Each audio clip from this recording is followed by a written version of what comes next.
Hey there, welcome back to another episode of the Property Management Podcast. Thank you so much for being here and supporting this podcast. It means the absolute world to me.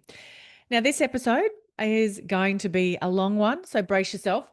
I want to share with you what I would do if I was starting a property management business in 2026. So, if I was starting a new business in 2026, knowing everything that I now know, the mistakes, the burnout, the growth, the evolution of the industry, the ebbs and flows of the property market, the rise of AI, the shift in leadership, and the very real human cost of doing things the old way, I would do things very differently. And I want to be clear from the start. This isn't about shortcuts. This isn't about hacks. And this definitely isn't about building a business that looks good on the outside, but slowly drains the life out of you, because I'm not about that anymore. This is about building a business that is profitable, scalable, human, and future ready. Because this industry we're moving into is not the industry that many of us started in. The pace is faster, the expectations are higher, technology is changing everything, and businesses that survive and thrive will be the ones that are intentional from day one. So let's dive in and talk about the things that I would do if I was starting again in 2026. First thing I would do is I would start with identity, not income. This is the very first thing that I would do, and it has nothing to do with trust accounting, software, or fees. I would get crystal clear on who I want to be while building this business. Because here's what I now know. You don't just build a property management business, it builds you.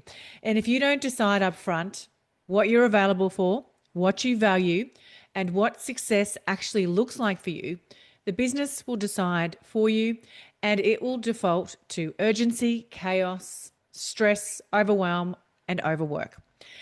I would define, what kind of leader do I want to be? What kind of life do I want alongside the business?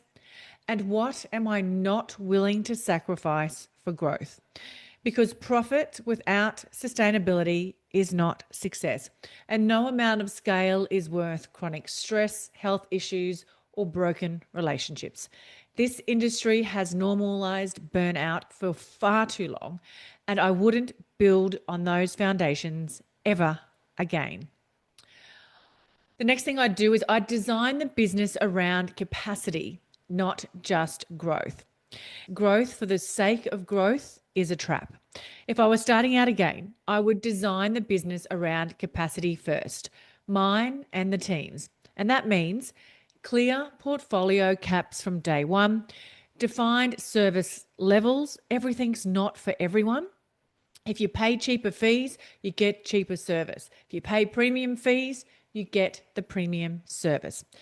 Boundaries will be built into my systems and not left to willpower. And I'd stop glorifying thinking later is where burnout lives. I would build systems to protect energy, not just efficiency, because no tech stack in the world can compensate for a team that's constantly overwhelmed.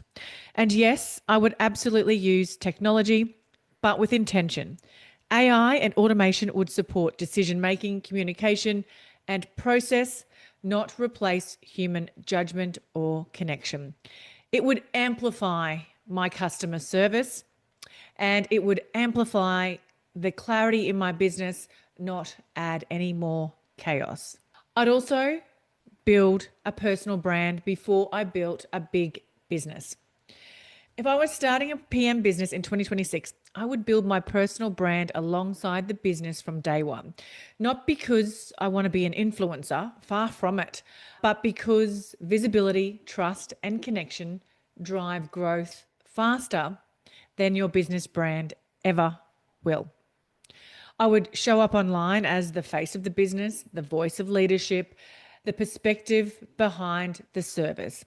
People, like I've said before, in fact, I think I said it in last week's episode, they don't connect with logos, they connect with people.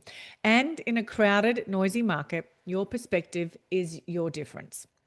I'd share what I believe about property management. I'd share how I think about leadership and service. I'd share the service that I hold and the values that I hold and the way that I do things differently.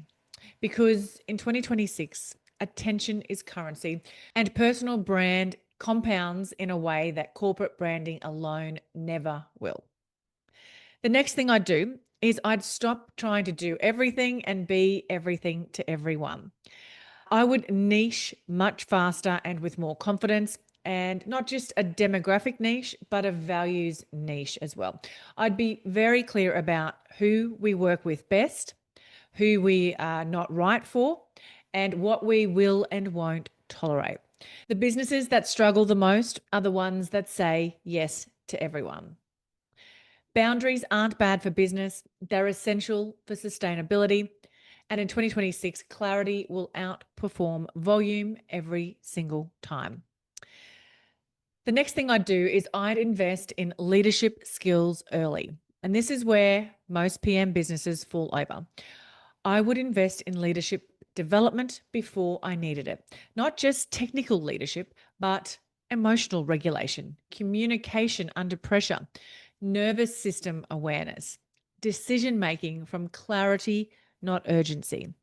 Because most problems in PM businesses aren't system problems, they're leadership problems showing up in systems. If I could do it again, I would learn how to lead myself better first and foremost before trying to lead a team. Because stress leaders create stress businesses, whether they mean to or not. And trust me, I have lived that. I have been that stressed out business owner. It was my identity for a very long time. The next thing I'd do, I would build a business that can adapt. If this current climate and world we're living in has taught us anything, it's that certainty is going out the window. So I would build adaptability into the DNA of my business. That means flexible structures, ongoing learning, a team culture that isn't afraid of change. I wouldn't build a business that only works if everything stays the same. I'd build one that evolves without burning everyone out in the process. The future belongs to businesses that can pivot without panic, and they're set up from the start as part of their values that change is a good thing. Change means evolution. Change means growth. And the real truth, if I was starting a PM business in 2026, I would stop asking, how big can this get? And start asking, how well can this support the life that I really want to live? I would measure success by sustainability, clarity, health, impact, and of course, yes, profit. We've all got to make a living, but not at the expense of everything else. The old model of push harder, sacrifice more, and wear burnout as a badge of honor, it's done. The future of property management belongs to leaders who are regulated, intentional, visible, and very human. And if you're building or rebuilding a property management business right now, I want you to know this. You're not behind, but you do have a choice. You can recreate what's always been done, or you can consciously build what's next. And if I was starting in 2026, I'd choose what's next every single time. Can I ask you a quick favor before you leave this episode? Now, we all know how important reviews are for businesses these days, and mine is no different. If you could spare just a minute to follow, rate, and review this podcast, it would mean a lot to me. In fact, what would get me super excited is if you share this podcast with someone in the industry who you think might need to hear some of the episodes right now. And if you'd like to find out more about working with me or any of the products I have to help you start, grow, or scale your property management business, head to my website, thatpropertymum.com.au, or check out the links in the show notes.